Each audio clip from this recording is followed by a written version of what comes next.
Samantha mind lead గా చేసిన మా ఇంటి బంగారం థియేటర్స్ లోకి వచ్చింది. ఈ సినిమా కథ కొత్తది కాదు, పెద్దగా ట్విస్టులు కూడా ఏముండవు.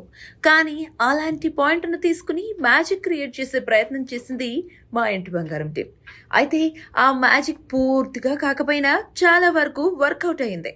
ముఖ్యంగా ఫస్ట్ 50 మినిట్స్ సమంత పర్ఫార్మెన్స్ లో మెరుపులు, రైటింగ్ లో చమక్కులు అదిరిపోయాయి. నందిని రెడ్డి నుండి ఈ రేంజ్ కామెడీ ఎక్స్పెక్ట్ చేయం, కానీ డెలివర్ చేసి సర్ప్రైజ్ చేశారు.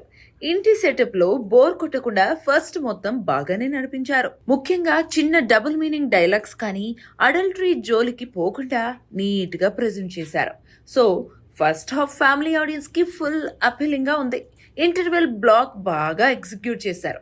సెకండ్ హాఫ్ బాగానే స్టార్ట్ అయినా విలన్ ట్రాక్ లో కొంచెం ఆర్టిఫిషియాలిటీ ఎక్కువైంది. విలన్ కి సమంత పాత్రకి మధ్య కాన్ఫ్లిక్ట్స్ కూడా తేలిపోయినట్టు అనిపించింది.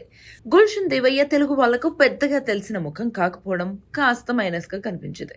పాత్ర బలంగా లేనప్పుడు కనీసం తెలిసిన ముఖం ఉంటే ఆడియన్స్ కి కనెక్టింగ్ గా అనిపిస్తుంది. సెకండ్ హాఫ్ లో చాలా వరకు ఊహించినట్టే జరిగిన 2 ఫైట్స్, అలాగే సమంత హీరోయిక్ మూమెంట్స్ హుక్ చేస్తాయి.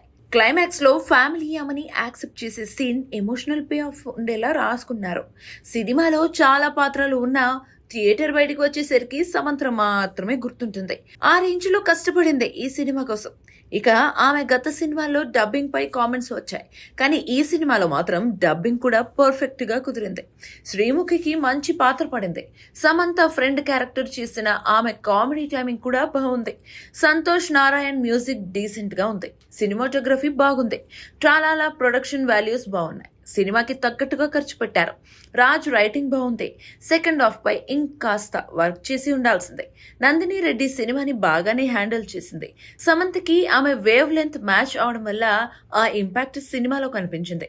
ఓవరాల్ గా చూస్తే ఇది ఫ్యామిలీ ఆడియన్స్ కి నచ్చే బంగారం అని చెప్పుకోవచ్చు.